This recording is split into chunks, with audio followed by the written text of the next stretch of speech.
Hello, good afternoon. My name is Dr. Ngaga, and I want to welcome you to my channel again. Now, today we're going to discuss an important topic that I think has affected, some of us at some point in life. So today we're going to discuss about depression. Remember, depression is a mental illness, and it could affect anyone, male or female, young or elderly. It could affect any race. Could be white, brown, black. Anybody could be affected by depression. Now, depression mostly comes after an emotionally traumatizing condition. Most of the time, could be loss of a spouse, loss of a child or a parent.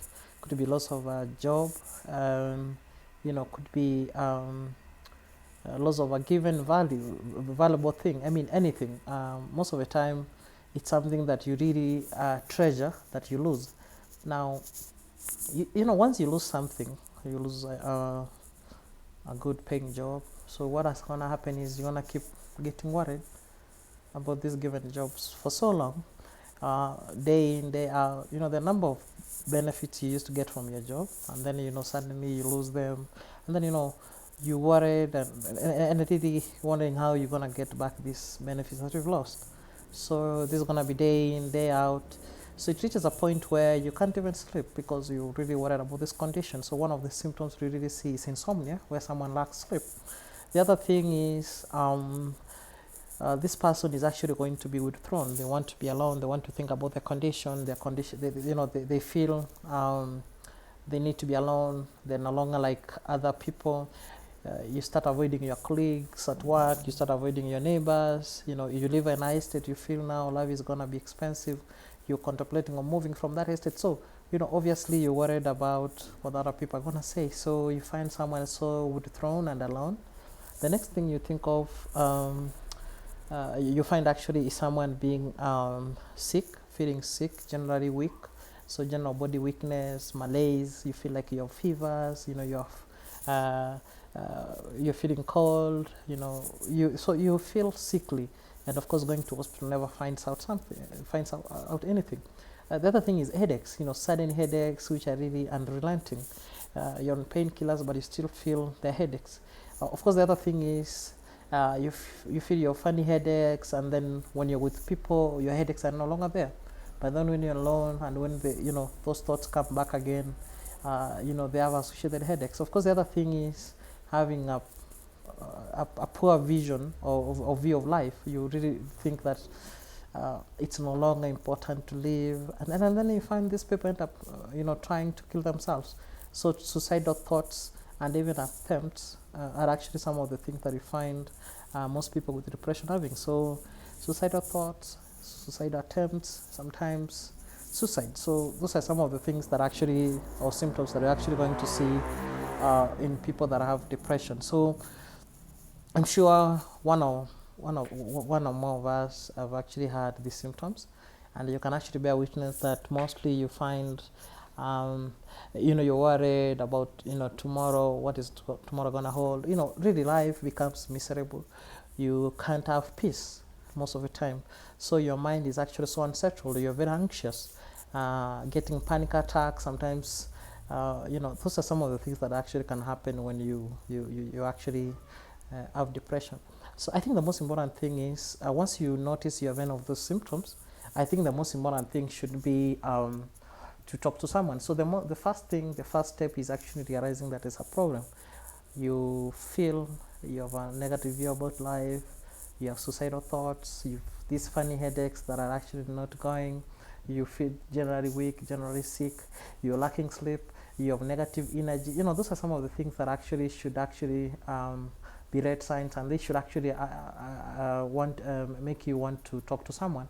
You can talk to your parents, you can talk to someone close, or if you find you're unable to talk to someone close, then I think the best person to talk to is to a counselor. Remember, counselors, psychologists, these are people who have been trained to really discuss with people about their life, and they're actually well prepared to often discover who has depression, and of course advise them on the way forward. So let's not be worried about sharing our thoughts, sharing about our lives, and most of the time you're likely to find someone to help you, overcome these challenges.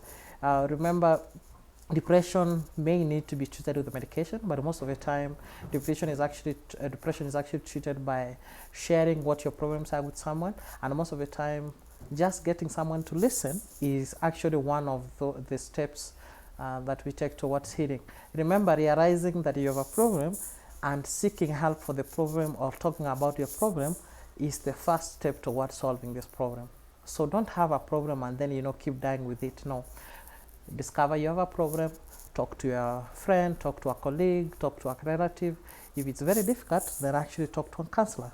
That's the only way you can actually help get your problem solved. If we find a problem is that we can't solve, it's not gonna be solved by us thinking about it over and over again. No, this problem will be solved when we share it to someone, and then we forget someone who shares the burden with us. Of course, we also need to be very thoughtful when we share with you. We're not gonna share your problem with a honeybill that's gonna spread your information to everyone else. So I think the best thing should be also pick one of your friends, or if you can't really figure out a friend or anybody close, then I think let's talk to a counselor. A counselor, I'm sure, could keep your information secret. At the end of the day, they could also advise you on how to go about it. So let's not be scared. Let's not be worried about something for so long, something that we can't sort. I think the best thing is to speak it out. And remember, when counselors are unable to sort it out, of course, now the recommendation would be maybe to see a psychiatrist, then who can maybe advise you on a medication, especially when suicidal thoughts are actually part of the problem. Then most of the time it becomes important for you to be given a medication, at least to help you get stable. So the whole idea about counseling and seeing a psychiatrist is actually to try and stabilize you. And most of the time, besides medication, you find that people need to talk to you. They may need to do few things to make sure that you're able to go through the challenge. And of course, when it becomes necessary, then medication can be part of the treatment. So let's not be scared about talking about our problems, especially when we know that whoever we are talking to has a listening here, and they have the ability to actually help us go through these challenges. I want to thank you for actually taking your time to come to this channel. Kindly share this video, and don't hesitate to like and actually subscribe to my channel. I want to thank you for this afternoon. Have a good day.